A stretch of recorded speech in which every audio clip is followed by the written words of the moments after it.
Sports Scene with Greg Bicouvaris is now on the Audacy app and Audacy.com. Now, it's time for Sports Scene with Greg Bicouvaris. Here's your host, Greg Bicouvaris. And welcome to our May edition of Sports Scene with Greg Bicouvaris, produced by Audacy and wherever you get your podcasts. It's a pleasure to talk to former Channel 8 sports anchor, former ABC Sports sideline reporter. His name is Chip Tarkenton. Chip, how are you, my friend? I'm doing well. Thanks so much for having me on. Good to talk to you as always. Spring season, of course, mostly some collegiate sports like softball, baseball going on. But I say one thing, Chip, UVA has always got great spring sports no matter what it is, whether it's lacrosse or baseball. Virginia's always got something going on. Well, they do so well in what I call the Olympic sports. If you look at what the swim program has done over the past few years, and then you mentioned the spring sports as well, they've always been strong in those sports, and I think they continue to do that. And I don't think that's going to change anytime soon. Yeah, I think the big question mark is we're still several months away, like we talked off the air, but this is year 3 for their new regime in their college football, and I guess it's time now at least to get to 500, wouldn't you think? I don't know what the expectations are with all of the schools right now, because with all the NIL and with all the transfer portal, I think some of that may have adjusted. A lot of fans and a lot of those who have folks playing in the programs are hoping for big numbers. But, can you imagine coaching right now if you bring in 30 or 40 new players every year almost, and you're trying to figure out how to mold them together in a very short amount of time? So I think you got to see what that whole conference does with the ACC this year. It's going to really be interesting to see who can forge forward. I think it'll be a good year for Virginia Tech. That's what everyone seems to think. But I think we're going to have to wait and see exactly what's going to happen. You're right. We'll see what Tony Elliott does with Virginia this fall for sure. But there's so many different things going on with the NIL. And as far as the transfer portal, too, as well, Chip, I mean, every year it's different teams going to different places and different players, and you have no idea what the roster from 24 is compared to what it was a year ago. Well, that's going all the way across the board anywhere in Division I football right now. You really don't know what you're going to have, and there's so many windows. It's really difficult to keep up when the windows are of when somebody can decide they're going to go into the portal. It makes it awfully difficult for fans, and I can't believe and can't imagine what it would be like for coaches who wanted to get into the field and now what they have to deal with, because it is just so much different. I've heard a lot of coaches outside of the Commonwealth who said, the first question they get now from especially high school students who want to play ball, or even those who are in college playing somewhere else, is how much you're going to pay me. And that's an awful first question, I always think, because if that's the only reason they want to come, I'm not so certain that that's going to help my program all the time. I can see exactly why Saban got out of Alabama, and Coach Boeheim at Syracuse. Both those were living legends, and it just became too much. I mean, Syracuse is totally different from when Boeheim left just a couple seasons ago. I mean, it's just a big mix and collage of a lot of different players. Well, I was very fortunate. I had a chance to deal with Coach Saban when he was coaching at Michigan State years ago. He beat Michigan. We had an ABC game there and at the sidelines for that game, and just to be around him even at that point in his career. You're talking about a while ago, but he had a receiver named Plaxico Burress who had a pretty good NFL career as well, who had about 222 yards in that game. Was just a sensational player. He was the most organized and most businesslike coach I've ever been around, and you could tell then how he was going to continue to move up. And you knew when he went to Alabama what was going to happen because of the tradition at Alabama.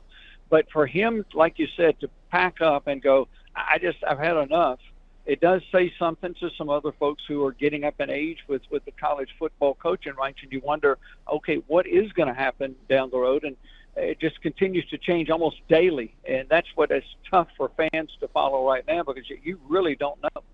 You mentioned Plaxico Burress. He's right here from Virginia Beach. We did one of his high school games, and he had his issues when he got in the NFL, but he was a very good, like you said, college football player with the Spartans.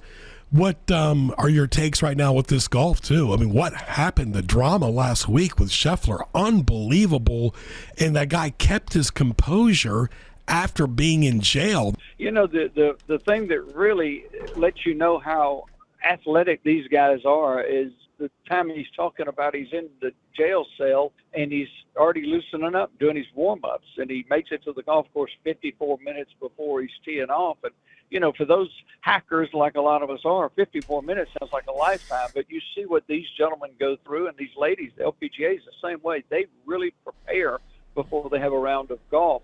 I'm not sure what will happen with that. You hear all kind of stories on both sides. Everybody says that Scotty Scheffler's a great guy. He seems to be, but you just don't know what's gone on there because you don't know the situation. It was obviously chaotic, to say the least. And for Scotty and for the PGA, I hope it ends very well. Talking to Chip Tarkenton, TV has totally changed with all the pluses and Hulus, and now you're talking about the NFL is going to have games on Netflix. They've had games on Peacock, and of course Amazon. People are still getting used to Amazon, for goodness sake, but is it a little bit too much? Well, the NFL also going into college football. They were at Old Dominion last year for a game, and they do a Saturday night game there, so they're moving into college football. But this has been coming, Greg, for a long time. Back in 99, 2000, 2001, when ESPN was experimenting with what the internet would do, what the streaming would do. I had a chance to do some games, and, you didn't need near the cameras that you normally would have for a contest. You didn't need near the production folks, and it was much easier, much more ease of all the way to do the contest. You had a lot less money invested in it as well, and I knew it was going to be huge. I started telling folks then, this is the way to go. And really, television as we know it is pretty much done. You're going to watch a game on TV? No, it'll still be streamed. You'll be watching on stream. You can watch it on your phone. You go to games now and you're doing a games like I do a game at Old Dominion or BMI or anywhere else that I'm doing a game, and you can look in the stands and somebody's got a phone up looking at another game too, kind of in between plays, because you can watch 2, 3, 4 games at a time. And it's just remarkable what's taking place. And I don't see it slowing down. And it also has trickled down in Division II and Division III. And streaming is brilliant right now. It's a great way to do things. And it's on demand. Like this show, we put it on all the different platforms. Audacy puts it on Spotify and, of course, Amazon Music, Apple. It just renders on all these different platforms, and it's like it's doing the huffing and puffing for you. Of course, we still love YouTube as well. I want to say one thing, because NFL Network has been doing college football games for a while, for several years now on Saturdays. The NFL Network is having a lot of issues right now, meaning personnel. They're cutting all these shows out like NFL Total Access. They've changed the morning show. They've gotten rid of a lot of talent. And I think realize it's just so many people are getting their stuff, like you said, Chip, off the internet. These long-form shows, they're just not as popular or needed as much as they used to be. They can't compete against the ESPNs of the world. FS1 tried it with their kind of a sports center or whatever they called it. It didn't work. You don't need all that because you can get so much from your phone, your computer, your desktop, your laptop when you want it on demand. Correct. And it's changed. And I'll go back to that 2000, 1999, 2001 era. So I'm working for ABC, and we had really 5, 6 crews was all that it was. They had regional games, and then they'd have 2 national games. And that's how that worked. So you didn't have the glutton of how many games you could see. Now, was that great for all the schools and all the athletes? No, it was not. But it was how it was then. And now look at it. Almost every game you can see somewhere, whether it's streamed or whether you're on a regular television set that somebody's carrying it through a network. You can see just about any game that you want to see. And you're right. Now there's so many other places to get the information that it's changed the whole world. And the young people today, they've grown up around these phones and around the computers and laptops. They know how to work these things. And I think that's where it's going to continue to stay. I mean, who knows, 20 years from now, I didn't know it would go this fast, but I thought there was a chance for it to move in this direction. It's just moved even quicker than I thought it would have. You can even listen to the games now. There was a time where, you might not be able to get the radio station that was broadcasting it. Well, that's not a problem if somebody's streaming it, because the stream, you can have your phone, you can be out in the grass, you can be at children's games that they're playing on Saturday, you could be at any event that you want to, you can put your earpods in and you can listen to everything. So that's a different form of what I don't think everybody knew would happen, but it's happened. And I have a neighbor a few years ago, never forget this, he was just playing on his laptop and he could get 27 different games at that time. And now who knows how many you could sit on your laptop and find and be able to to get on board with. So it's going to continue to affect everything. I think that it's got some positives, but it's also given a lot of folks opportunity to do games. And I think that's kind of fun too. And it makes it a little easier for everybody just to have those contests out so that the context is there. Folks you're recruiting can see your games, can see you play. I think it helps on a lot of different avenues. Couple more things with Chip Tarkenton, formerly of Channel 8 in Richmond. Chip, is this affecting the in-game experience because of the world we're living in as far as patience? People want everything microwave. They want everything in 5 minutes. But you know what? You can't speed up an NFL or college football game. It's going to go 3 hours. College basketball games are usually right around 2 hours, 10, 15 minutes, especially when it's televised. And I think the in-game experience, especially for some of the college football games around the country, unless you're a diehard fan, it can affect attendance because people might not want to go there for 3 or 4 hours. Some of the things I think that are happening that are helping that, Greg, is you go to some of the schools, especially in the Southeastern Conference, where they're in a timeout or a TV break, they will sometimes cut into some other games that are SEC games, we'll say, or wherever it might be, just so you can see, or even a highlight of what's going on. So you really haven't missed it. You just don't see it live. So you can find ways to keep the interest there. You can also find some ways to do things where the students just show up. It's expensive to do that, but I think that it's gonna continue with the drive and the energy for folks to go to those games because it's about more than just the game. The tailgating is such a big deal. The coming back for the homecoming events, the just being together with the crew that you went to school with. I mean, those things have started to mean more to our generation. So folks are going back, I think, in a bigger and really a better venue of coming back. They just want to be a part of it. So I think that's helped some. And, who knows what's going to happen down the road. If you've got a big school, you ought to be able to get some young folks to come to those games. And I think that the marketing departments at a lot of these schools now are much better than they were 30 years ago because you really didn't know about marketing for young folks to be at your games. But now you're having to do some of that. Football has got it so made. It's once a week for your favorite team. Let's just say 5 or 6 home games in college football, maybe 7. NFL 8 or 9. This year the NFC's got 9 home games. But really, football, is it too much NFL and everything else? Well, NFL is huge, and ESPN has gotten into that realm, which they've done a nice job with that because NFL is king. And I know folks go, "Oh, are you sure about that?" The money that goes into it, you can check all of the eyes that are on the TV screens and internets and so forth like that, and they just are. College football is a close second now, but those are the things that are the dominators. So if you're a sports network, you probably need to hitch your wagon to that mule and ride it as far as you can. And I think that's going to be something that continues at some point. Maybe that'll change, but I don't see it in the foreseeable future because it's just such a big thing, and it's been created magically by the NFL. They've really made some great decisions over the years that have led to big things happening. Yeah, even announcing the TV schedule, they waited several weeks after the draft. But Chip, thank you for your time and your talent and your treasure. Always good to hear your voice. Safe travels on the road, and look forward to talking to you offline as well. It's always good to be with you and just fun to hear you, and I really, really appreciate you having me on. Thanks, Chip. Stay tuned. Sakura Japanese Restaurant in Chesapeake is your destination for excellent Japanese food, featuring fresh sushi and hot dishes prepared in the kitchen for lunch and dinner. Sakura is located at 1437 Sands Drive at the Walmart Way Crossing. Oh Yummy Sushi is at the Renaissance Place at 401 North Great Neck Road in Virginia Beach. Both Sakura in Chesapeake and Oh Yummy Sushi in Virginia Beach are available with DoorDash, Uber Eats, Grubhub, and Pickup. Tasty Japanese food the way you want it is at Sakura and Oh Yummy Sushi. Raising Cane's Chicken Fingers, open in Yorktown. Go by and see Paul and his wonderful staff. High quality chicken fingers, fries, coleslaw, Texas toast. It is delicious. The great chicken sandwich, cane sauce, a kids menu, refreshing beverages, tailgates. They've got it all. Follow Raising Cane's Chicken Fingers on social media. They are open daily. Outback Steakhouse in Kempsville and Virginia Beach, open daily for lunch and dinner. Mike and the staff will take good care of you. Burgers, steaks, salads, appetizers, desserts, and much more. Great atmosphere, a nice bar, spacious dining room. 1255 Fordham Drive in Virginia Beach. Thank you for listening to Sports Scene. Always great to connect at Greg Bick on YouTube. That's GregBic. Subscribe. Also, Greg Bick on Twitter as well.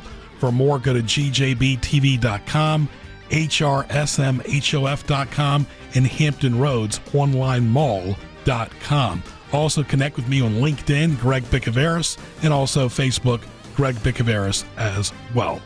Thank you. Welcome back to our May edition of Sports Scene with Greg Bicouvaris on the Audacy app, wherever you get your podcasts, also on YouTube and social media. It's a pleasure to welcome back once again. We've had him on before. Jeff Egnot, the athletic director of the Apprentice School in Newport News. How are you, Jeff? I'm doing great, Greg. Thanks for having me again. Let's recap the spring sports season. How was it? Hey, we had a great spring sports season. Our baseball team finished with a record of 41-10, and that was the most wins in a season. They made it to the Small College World Series as part of the USCAA. Just fell a little bit short in the tournament, but overall had a really great season. We had at times we had 4 or 5 guys batting over 400. Just stellar pitching. The season just didn't end up as they wanted, but all in all, it was a great year. Just tell the public how many sports totally the Apprentice School has today. So we had 6 for the longest time, and we just recently added our 7th sport. So we added women's wrestling. So that brings us to football, men and women's basketball, baseball, wrestling, both men and women, and golf. The Apprentice School in Newport News is unique because the players there have always gotten paid because they're part of the shipyard. Yes, sir. They've been getting paid for a long time before all this NIL stuff popped up. They're full-time employees, full pay, benefits, retirement, all at the same time. They're getting an education and being a college athlete. It's really nice, almost like the military type thing, too, where you get paid immediately going to the military, too. What about the basketball season? What a great championship year. Oh my gosh, our guys, everything just hit all at the same time towards the end of the year there, and we won our conference championship. We're part of the NSAC and won that conference championship, and they went on to the USCA national championship, and they were able to beat Lyon College out of Arkansas for the national championship. It was a great year. They tied for the most wins in the season, so at 25, and it was just the culmination of hard work over the last couple of years, and it just all hit, and it worked out for our guys. We're proud of them. Talking to Jeff Egnot from the Apprentice School in Newport News, and the Apprentice School, like we mentioned, is a unique situation. Talk about the Huntington Ingalls shipyard, the whole name as well. Yeah, so Huntington Ingalls, we're a Fortune 400 company. We build nuclear aircraft carriers and submarines for our biggest customer, who is the Navy. And our athletes are in the shipyard every single day, turning the wrench and helping be a part of defending our national freedom. So they start their apprenticeships, day one, and it's a 4-year program. And again, they're a huge part of building that ship and protecting our freedoms. So going into the 24-25 school year, Jeff, how many new coaches will be coaching your sporting teams? So we unfortunately we did lose our head men's basketball coach, Evan Key. I'm proud of him. He took a promotion to go coach at Randolph College out in Lynchburg, and we're replacing him with his top assistant, Michael Gainey Jr. So we're definitely not going to miss a beat, but we'll have. With the basketball coach, we'll have one new coach, and then since we added women's wrestling, we'll have a new coach, Chris Smith. He's been an assistant for a while, and he'll take over the women's program along with Erin Mosley. She was our first ever women's wrestler. She's going to be the assistant coach. So our wrestling program and basketball program are still in good hands. What are your goals during the summer? What do you like to get done the most? Because I know, before you know it, football season will be here as well. Yeah, Greg, we were already in football mode. We're, of course, rounding out, schedules and just making sure everything's going well. We try to work far in advance with schedules, but really just trying to fine-tune game day experiences and making sure we, do the most or do the best by our fans.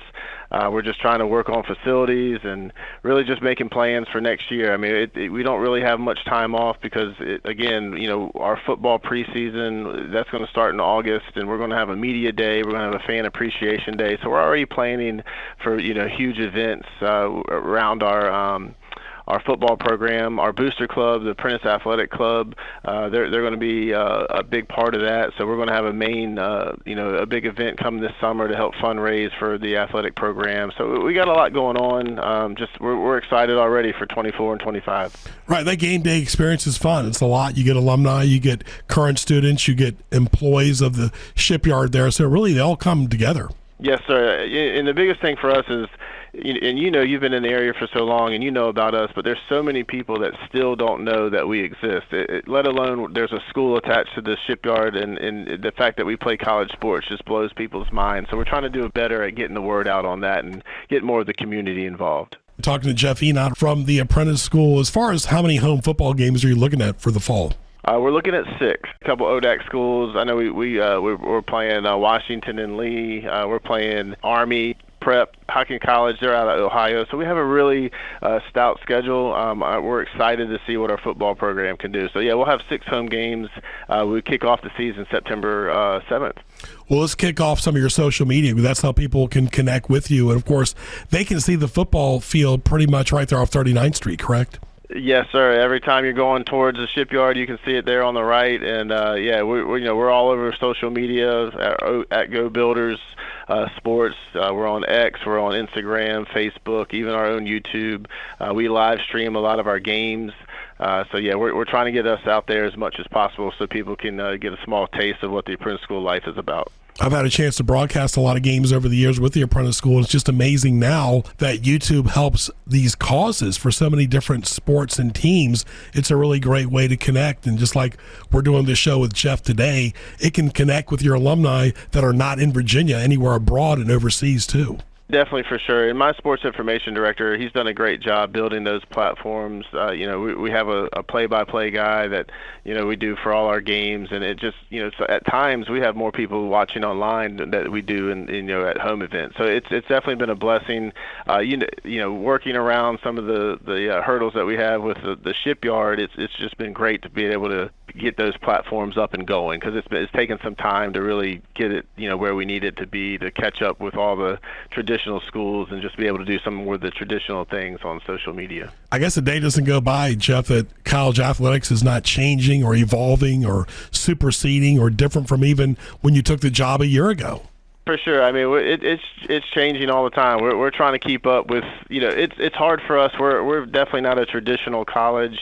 We've got to sit there and be very strategic on how we handle things or do things, or even want to do the simplest things of like just fundraising and stuff like that. So, our coaches are very patient. Our athletes, they're just different. Their experiences throughout the day and throughout the season are just different than most colleges. They're not taking a couple classes and then having most of the day off and stuff like that. They work a full-time job, and then they have practice 6 days a week for a couple hours afterwards, and they have to go home, and some of them have to take care of families and stuff like that. So we try to make the best experience for them as possible with how we travel, how we feed them, our nutrition program, all that stuff, and the type of uniforms and all that stuff that we provide for them. We're excited about a new deal that we have coming with New Balance. We're going to announce that later this summer, so we're going to be a New Balance program. So we're really excited about some of the stuff that we're doing for our athletes. Jeff, all the best. Thanks for your time, your talent, your treasure, and enlighten us, and we look forward to talking to you again down the road. Well, Greg, I really appreciate it. You always taking care of the Apprentice School and bringing some light onto us. I appreciate it. Have a great summer. Jeff Egnot right there, the Apprentice School Athletic Director, doing a great job. Stay tuned. Sakura Sushi Bar is now open in Virginia Beach. For a one-of-a-kind dining experience, Sakura in Red Mill is a favorite of locals and tourists. Tasty sushi prepared fresh for you, as well as delicious entrees from the kitchen. This is the go-to place for sushi lovers. Enjoy lunch and dinner daily with some refreshing cocktails and adult beverages. Sakura Sushi Bar is located at 2137 Upton Drive and is open daily. Call 757-522-7288 and enjoy your next meal at Sakura Sushi Bar at Red Mill Commons. A tradition of excellence for over 50 years is the Aberdeen Barn Steakhouse in Virginia Beach. Start your experience off with she crab soup, an assortment of appetizers such as the fried oyster, Rockefeller, crispy calamari, just to name a few. Aberdeen Barn is the finest premium steaks, prime rib, grilled tomahawk ribeye, seafood, chicken, pasta dishes, and live music in a most pleasing atmosphere. Open daily. Visit them at 5805 Northampton Boulevard in Virginia Beach. Call 464-1580 and log on to aberdeenbarn.net. This segment is brought to you by Linda Matney Art Gallery. Go by and see John Lee Matney and the great staff right there, where art comes alive in Williamsburg. Always great exhibits, great shows, excellent website as well, lindamatneygallery.com. Give them a call at 757-675-6627. And of course, they are on Facebook, Linda Matney Gallery. Fine art, exquisite art. Don't let art vanish in Williamsburg. Right there at Linda Matney Art Gallery, the premier art gallery in Hampton Roads in Virginia is the Linda Matney Art Gallery. They are on social media. So, what's Greg's problem? I'm very mad! God, I'm so mad right now! I know you're mad. I know you're upset. It's time for What Tees Greg Off. What Teased Me Off, always a great segment right here with Greg and Ken on Sports Scene with Greg Bicouvaris. Ken, that awkward tickle, whether you get it, it just never comes at an appropriate time. No. That's inappropriate always. When you meet someone face to face, oh yeah, I look forward to talking to you. You call back and then they seem to have amnesia. Oh, did we talk?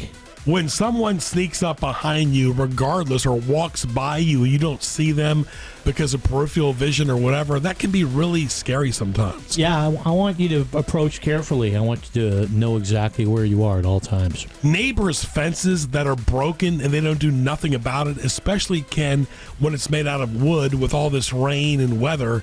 You know, wooden fences do not last forever. Get your fence fixed. Good fences make good neighbors. And crappy fences?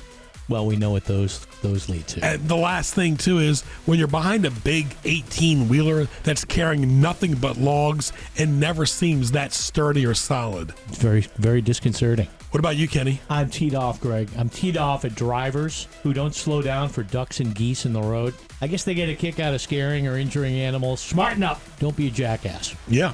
Consultants. I don't care what kind of consultant they are, what kind of industry they work in. It's always a win-win for them, because if you do well, they say, you see what I did? And if you fail, they say, you see what happens when you don't listen to me? The ultimate job right there. And you're right, Kenny. And the consultants, they think they're on fire because you go to them for advice. Yeah, they don't have to do anything. All right, that's what teases us off. Welcome back to Sports Scene with Greg Bicouvaris. Glad you're with us. It's a pleasure to talk to Joe Dennie, UVA alumnus, president of Woodrow Wilson Chapter 241 of the Ahepa. How are you, my friend? I'm doing great today, Greg. Your thoughts upcoming for the UVA football season. This is Tony Elliott's third year. I'm assuming as an alumnus, you'd like to at least see them get to 500. Well, sure. We're looking for progress. We've got some real talented quarterbacks, and I think we've brought in some help from the portal and from high school recruiting. Tony's laying a good foundation, I think. It just takes a few years to turn a battleship. And the basketball team is in really good shape, but they need to get some more scoring. That's not quite like it was when you were in school, when Lamp and Raker and Sampson were there. They do need a little bit more beef as far as points are concerned. No doubt about that. We do have a pretty impressive haul of players coming into us this year, including one of the second chance guys, folks that go to a different college initially that we were recruiting, but we get through the portal after 1 year. So we've got TJ Power coming in. We're real excited about him, and two or three other real high-level portal transfers. What are your thoughts on the portal and NIL? It's really affected college sports. Right now, it's just the wild, wild west. It's going to take a few years to get all the rules settled out. Eventually, there's got to be some multi-year commitments, whether these are going to become paid professional athletes, but you just can't have every team recruiting every other team's roster every season. That won't work long term. That's not healthy. And there's no tradition at all. You're exactly right. When you change your roster every year, heck, the own team cannot even keep up with it. So it's very difficult. That's right, especially for a team like ours where we run pretty complex defensive strategies, and you really need guys who've been in the program 2, 3, and 4 years for the system to work to peak efficiency. So as soon as we can get the dust settled and the new system put into place, that'll be good for us. It's kind of a tough transition. Well, Joe, let's talk about the Ahepa Woodrow Wilson Chapter 241. There's been some great members over the years, including Congressman Bateman, and you've had the pleasure of being the president for the last 3 years. And tell us about the organization. Sure. Ahepa stands for American Hellenic Educational Progressive Association, founded back in 1922 in Atlanta, Georgia, as Greek Americans face discrimination and harassment by Ku Klux Klan. And so it started off as really a civil rights organization, and it's really grown to where now education, philanthropy, civic responsibility are the keys to the organization. We sponsor scholarships to help youth continue their education in college. So it's the largest Greek American grassroots organization that there is. You talk about sports, too. The Ahepa is very involved in sports on a national level. I remember as a kid playing Chris Zambis right there in 1991 in the Bahamas. So the Ahepa has got a big footprint all over the country. 50 years ago, Ahepa founded a Greek American Sports Hall of Fame. And so we've got Greg Louganis, Pete Sampras, Bob Costas, Alex Karras, Alexi Lalas, just a long list of sports individuals from the Greek American community. The organization sponsors Olympiakos Academy. That's one of the powerhouse Greek soccer teams, but they have academies in the United States, and we support an academy in Washington, D.C., and help underprivileged youth participate in that program. Talk about the local chapter, Newport News specifically. Normally they meet once a month except for the summer, but there's always fundraising going on, scholarships, and just had the nice luncheon just recently. We support our community. We hold scholarship and community award luncheon in May. We hold back to school luncheons in September for all the kids to keep the Sunday school and the youth programs flourishing. We hold other fundraisers, raise scholarship money, and just support the community in a variety of ways through the Greek Festival, which will be coming up soon. And, of course, the Ahepa Center right there in Newport News is right there, part of the Hellenic Center, but it's a separate building and, of course, separate mailing address, correct, Joe? That's correct. But we were tightly bonded with the church community. We're on the same property, and they allow us to have our space on that same property. So it's synergistic. We use that space to support the Greek Festival and other events at our church. What else would you like for the public to know about the Ahepa as far as recruitment? Well, it's open to anyone who wants to support the Hellenic ideals of education, philanthropy, civic responsibility. It's primarily folks with ties to the Greek American community, but not exclusively. And we've had some noted politicians who've also joined our organization. So it's out there to help those ideals in the community. Google AHEPA, and of course, Ahepa's got some social media presence as well. The website is the primary spot, but there are Facebook pages, Twitter and Instagram, other sites as well with Ahepa to promote our good work. Yep, ahepa.org. Joe, all the best. Congratulations again on 3 excellent years as president. All the best in your time, talent, and treasure and all that you do and will continue to do for the Ahepa. Well, thank you, Greg. It was a pleasure being on your show. Joe Dennie right there from the Ahepa. It was a pleasure getting a certificate of appreciation from the Ahepa for my media work and broadcasting, and I really appreciate it. Stay tuned. Buffalo Wild Wings in Newport News. Great lunch and dinner, late night at Buffalo Wild Wings. Delicious food, wings, appetizers, beverages, all the games on TV.